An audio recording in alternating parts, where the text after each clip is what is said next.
What was the logic by which they were calling you a snitch? I mean, maybe it's based off of, and that's a great question, Adam. So I was in federal prison before, right? And it's a certain TV personality. The other day he showed something online where it was like, well, my name was attached to some paperwork of a guy named Terrence Yarbrough. And that is true. And what happened with that is, see, what they do is they tell you half the story. They try to make it seem, favorable or sound good or whatever. They don't tell you the fact that he was a child molester. Well, I ain't gonna say child molester. He pimped out underage girls. Mm. And they not gonna say that I made a phone call for him on my phone as a favor, like how we do in the blocks. Nigga can't get through to their people. You know what I'm saying? Hey, bro, make a 3-way call for me. I make the 3-way call for you. Just so happened, they already listening to my phone calls thinking that I'm going to be calling Fish and my brother Big Baby or, or whatever the case may be. And when they hear me make this call for him and he get on my phone and call his sister and get to saying, erase the files out the computers, all the underage girls and all of this shit. And then a few weeks later, they reach out to my attorney, the sex crime police, and he tell me when I call home that he want me to call. And so when I call, he tell me that they reached out, and I'm like, reached out to you for what? I don't deal with no sex crimes. And he was like, calm down, it ain't about you. So when it was brought to my attention what it was about the phone call that I made. They played the whole phone call. And there was some things that was said on there that I don't think no male in this room would have said, especially about underage kids. And I said, that ain't me. And they said, well, we know it's not you. We just, wanted to hear what you had to say. But from the perspective of the law, if it took place on your phone, it's a fine line, right? Yeah. They feel like you officiated this phone call. Who's to say that you weren't basically standing right there listening? Yeah. Or who said it's not you changing your voice? Oh, sure, yeah. You know what I'm saying? So they had to clarify that. Yeah.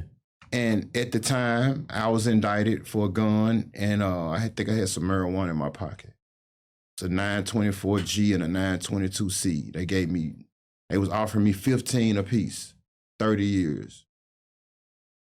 And when they said that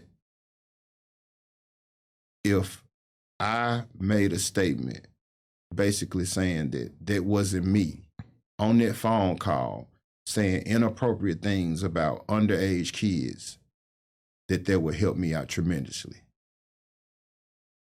Now you go find me, well, maybe it is another stupid ass nigga around here that he's so real that he gonna say, yeah, that was me on that phone call talking about underage kids.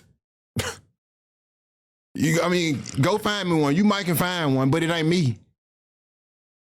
So that's where So the whole snitching that you did or cooperating, quote unquote, that you did was basically just saying that wasn't my voice on the phone.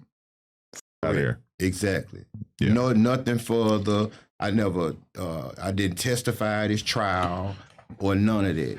That alone, me clarifying that wasn't me on that phone call, turned my 30 years to 5. Mm. So, niggas been knew about it. It ain't no secret. I stand on it. Ain't no nigga gonna do nothing about it. And it is what it is. Yeah, it feels like that's snitching accusation culture gone too far, if that's going to be the kind of thing that people are taking issues with. Yeah. With that, I ain't I know one thing, like I ain't him. I ain't that real. I ain't finna say, yeah, that's me. That was me on the phone. Yeah. So you got me fucked up. For sure. Whoever don't like it is what it is. So, I mean, just in general, even before the verdict came out, you're dealing with the fact that you are now essentially a celebrity, especially in Memphis, but really kind of countrywide as well. After like your whole life, you were basically, you know, doing your thing without having a ton of eyeballs on you. Once you get not guilty, then all of a sudden it's like there's opportunities for you. Had you been thinking about that before? Or were you just 100% focused on the case? And was it strange making the decision to start doing interviews and 20 versus 1s and things? Well, I knew it was going to be, if I say that I wasn't aware that it was going to be some opportunities out there, I'd be lying. Right. One, I had already been communicating with Vlad during the case. Two, me and Brick Baby had already been chopping it up. Oh, really? Yeah. From prison or before he got locked up? Before he got locked up. Got it. Yeah, this one. I didn't know that. Yeah. He was, this one he was running with Sharp. Yeah, Sharp. Got it. Yeah, him and Sharp was in Vegas and shit a lot. So me and Brick, we was chopping it up and he was like, man, we got to get you down on no jumper and woo and all of that, you know. So, yeah, I was aware that there was some opportunities out there for me, and what person gonna turn that down? You know, considering everything that I went through. Yeah, it's kind of like a little bit of a reward tour, a little bit of a victory lap to be able to like have all these people interested in you, even though. It's funny because like 20 versus 1 is basically like a dating show. And the idea of like taking someone who's, you know, just beat a high profile murder.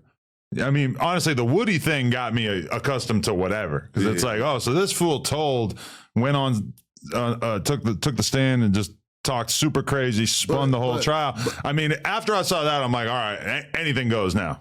But it's like, as it relates to Woody though, you know, as far as him telling, you still got to give Woody his props, though. Oh, yeah. You know what I'm saying? Like, nobody ever told as good as him. Yeah, you crazy. I mean, as the full picture, you know? I mean, I look at it like this, you know. Woody had his reasons for doing whatever he did in the beginning. But Woody's so much of a good dude and got a good heart, like, he couldn't see himself being the reason that Thug went to jail for the rest of his life. That's just the kind of person Woody is. When Woody was on that stand saying, I don't recall, Woody ain't retarded at all. You know what I'm saying? I have long, in-depth conversations with Woody. You know what I'm saying? Woody, we pray together. You know what I'm saying? All of that. Good dude, you know what I'm saying? So, like, I just feel like he, you know, he get a bad rap, so to speak, you know, with a lot of people or whatever, because at the end of the day, whatever happened in the beginning of the case happened, but they don't speak on the fact that he the reason that them niggas free. They don't speak on that. Yeah. You know what I'm saying? They always gonna talk negative about him and what happened in the beginning, but speak on the fact that he did what a lot of niggas wouldn't have did. He came back, stood on business, played like he was retarded as a mother, and freed everybody. Hey, huge shout out to Everything 420. Thank you for always keeping us stocked with goodies over here at No Jumper. Seriously, everything you need is right there in the E420 app. I mean, everything, whatever your vibe is, fast and discreet shipping, and they always have deals going on. Use code NOJUMPER for more money off.